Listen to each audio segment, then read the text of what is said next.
obrigado pela sua presença aqui no programa. Mas é um prazer imenso. É o lançamento do livro, Divaldo? Sim. Ana Landi. Agora explica um pouco pra gente. Esse livro foi psicografado, por acaso? Não, ela é jornalista. É um ela livro escreveu. biográfico.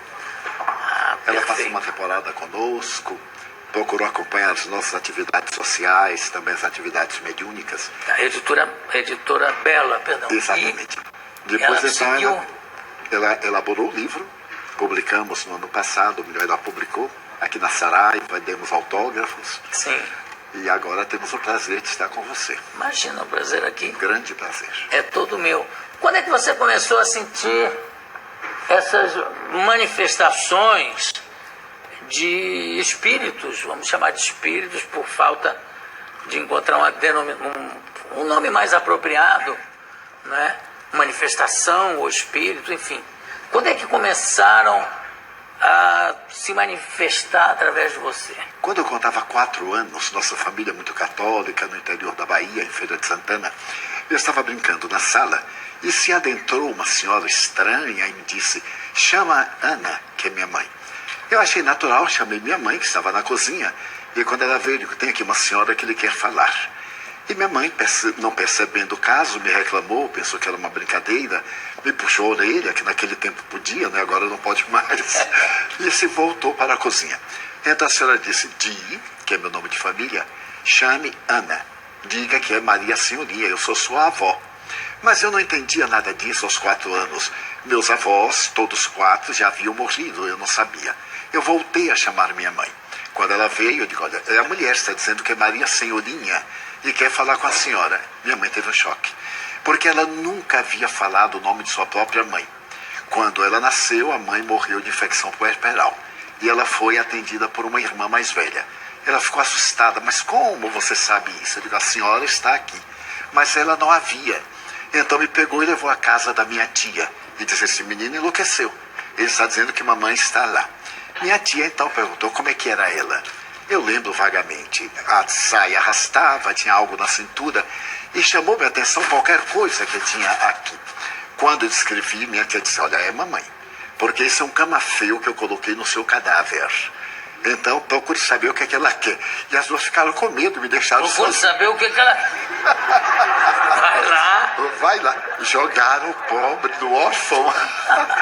E então eu não me lembro o que aconteceu. Aconteceu um fenômeno psíquico, qualquer eu perdi a consciência. A partir daí, João, eu me tornei uma criança mais ou menos especial. E meu pai era muito severo. Muito especial, mais ou menos. E aí? Porque eu via coisas que os outros não viam. Via crianças, especialmente o indígena brasileiro, que dizia chamar-se Jaguaraçu. E nós brincávamos muito, e eu tinha a impressão que era uma criança como outra qualquer. Você brincava com esse índios? Trepava nas árvores, corria pelo quintal, aquelas casas de quintais muito grandes. E ele trepava nas árvores junto com você também? Então, sempre chegava na frente. Bom, E eu ficava surpreso. E assim: ué, como é que você subiu antes de mim? Eu dizia assim: fenômeno. Mas quem eu não dizia sabia o o que era índiozinho fenômeno. falar? O índiozinho Jaguaraçu. Quando eu completei lá pelos 7 anos, eu comecei a perceber que eu via muitos outros seres que os meus pais não viam. E então aí criaram-se muitos problemas. Porque eu era muito católico, estava sempre na religião, confessava, e o padre terminou por dizer que aquilo era uma influência demoníaca.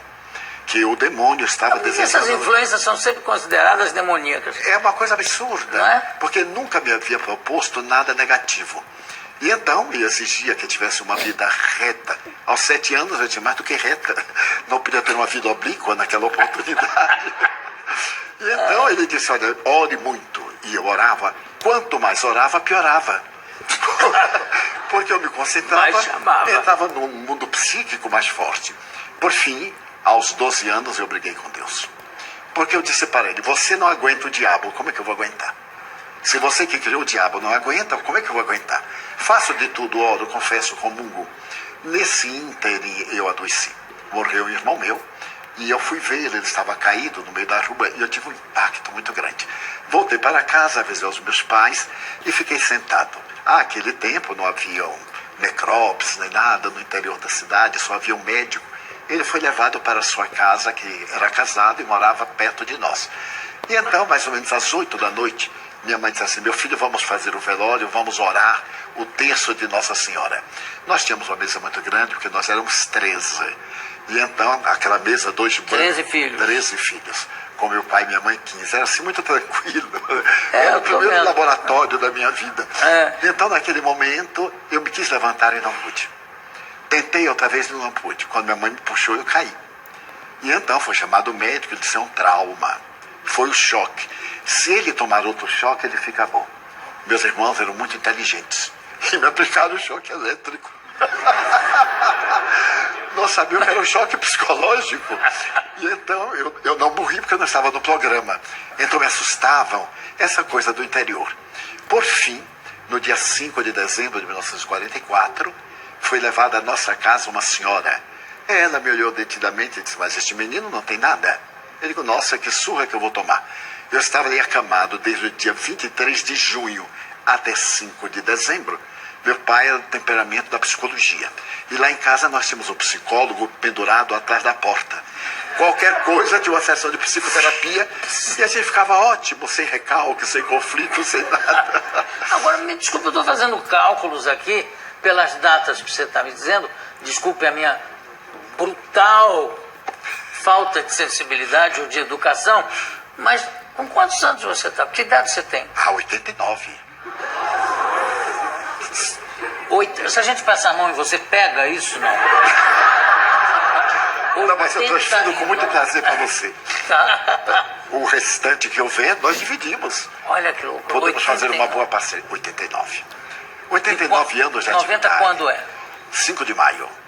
90. Mas eu não acredito, João.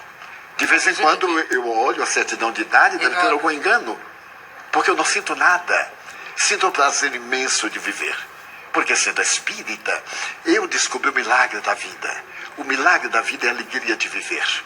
Trabalhar, ter uma vida interior muito tranquila, fazer uma viagem para descobrir qual é o objetivo da nossa vida na Terra, encontrar o significado existencial e não se abater na hora do problema.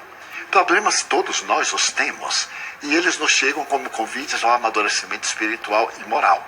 Agora, desculpa, o Divaldo, ou Di, sua família chama você de Di. E fico muito feliz de ser chamado assim. Então tá bom, Di. O seguinte, você com essa aproximação que você tem com o mundo espiritual, você tem alguma noção, já te foi dito, acho que não, mas já te foi dito quando você deve se preparar para embarcar, para ir para o outro lado? A proposta é: esteja preparado para qualquer momento.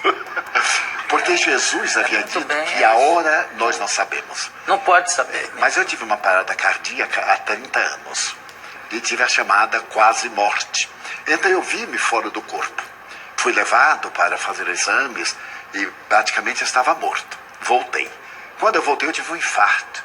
E nessa oportunidade, o meu cardiologista, depois de examinar, disse: olha, prepara para morrer dentro de um mês. A sua vida agora é outra. Naquele tempo eram as operações largas, fazia da gente verdadeiros frangos, né? Céu aberto, abria céu aberto, fazia a pesquisa.